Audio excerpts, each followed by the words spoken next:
इन 4 जांबाजों के बदले में इंटरनेशनल स्पेस सेंटर पर पहले से मौजूद क्रू 9 मिशन के 4 वैज्ञानिक पृथ्वी के लिए रवाना होंगे।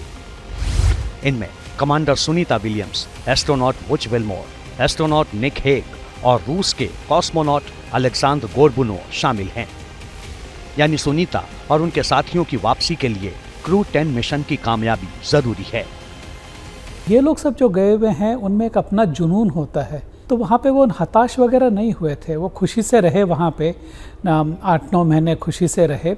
और यदि आप जिन्होंने कुछ इनके वीडियो देखे होंगे, कोई प्रेस कॉन्फ्रेंस देखी होगी, तो कभी भी किसी के चेहरे पे कोई शिकन या शिकवा कोई नहीं था। हाँ, इतना ज़रूर है, जैसे अभी आपने कहा कि घर वापसी को तो कौन मतलब हर एक व्यक्ति चाहेगा कि मैं अपने घर जाऊं। जैसे सुनीता विलियम्स ने कहा उनके 2 कुत्ते हैं, वो उनसे मिलना चाहेंगी, तो उनके लिए तो बहुत इम्पोर्टेंट चीज़ है, महत्वपूर्ण चीज़ है ये।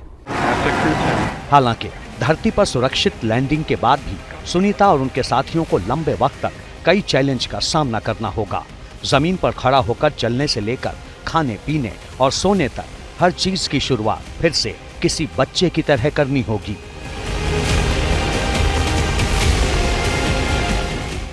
लेकिन ये तो बाद की बात है, इसलिए इन चुनौतियों की बात भी बाद में करेंगे। फिलहाल ये बताते हैं कि स्पेस में सुनीता और उनके साथियों पर सस्पेंस क्यों है। पहले अमेरिकी राष्ट्रपति डोनाल्ड ट्रंप का ये दावा सुनिए।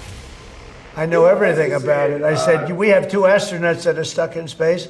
I have asked Elon, I said, do me a favor, can you get him out? He said, yes, he is preparing to go up, I think, in 2 weeks. So I've authorized Elon a week ago. I said, I've authorized Elon Musk to go and get him.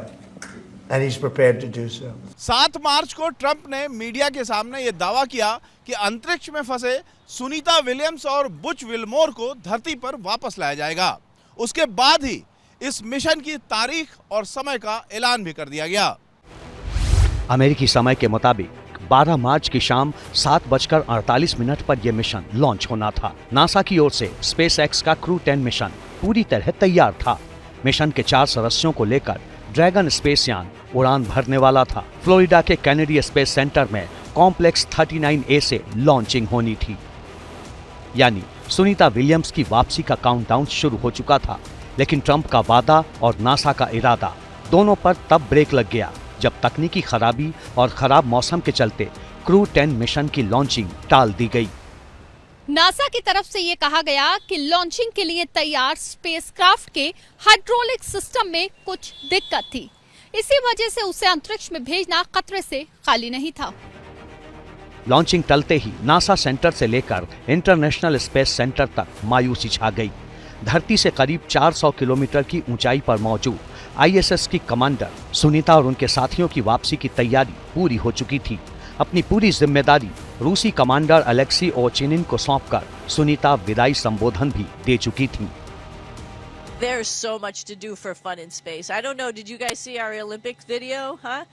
I mean, it's amazing what you can do up in space for fun. Even on Saturdays when we clean, it's fun because like we have vents down here, but all I got to do is go upside down, you know, with the vacuum cleaner or whatever, and I could do everything from a different perspective. So I think just living in space is super fun.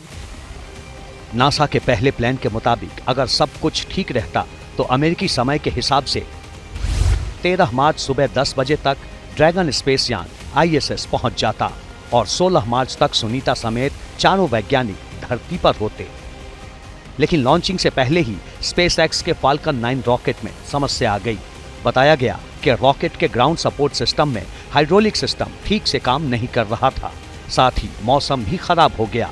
इसके बाद NASA ने launching तो टाल दी, लेकिन उम्मीदें अभी भी जिंदा थीं। We stand down for today and we look for another opportunity. So sure enough, there's always something that you don't expect. So NASA का प्लान 2 तैयार था। अमेरिकी समय के मुताबिक 14 मार्च शाम 7:03 पर लॉन्चिंग का नया समय तय हुआ। स्पेसएक्स के फाल्कन 9 रॉकेट से क्रू 10 मिशन लॉन्च किया गया। 15 मार्च की रात 11:30 बजे तक इसके ISS पर पहुंचने की उम्मीद है। भारतीय समय के मुकाबले अमेरिका का EDT यानी ईस्टर्न डेलाइट टाइम करीब 11.5 घंटे पीछे है।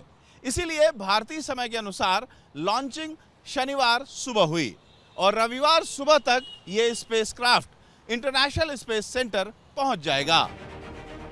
हालांकि अंतरिक्ष में मौजूद इंटरनेशनल स्पेस सेंटर में सुनीता और उनकी टीम के लिए पृथ्वी पर वापसी का काउंटडाउन पहले ही शुरू हो चुका है और अगर मौसम विलेन नहीं बना या कोई नई तकनीकी खराबी नहीं आई तो अगले 5 दिन में सुनीता की वापसी का मिशन पूरा हो जाएगा।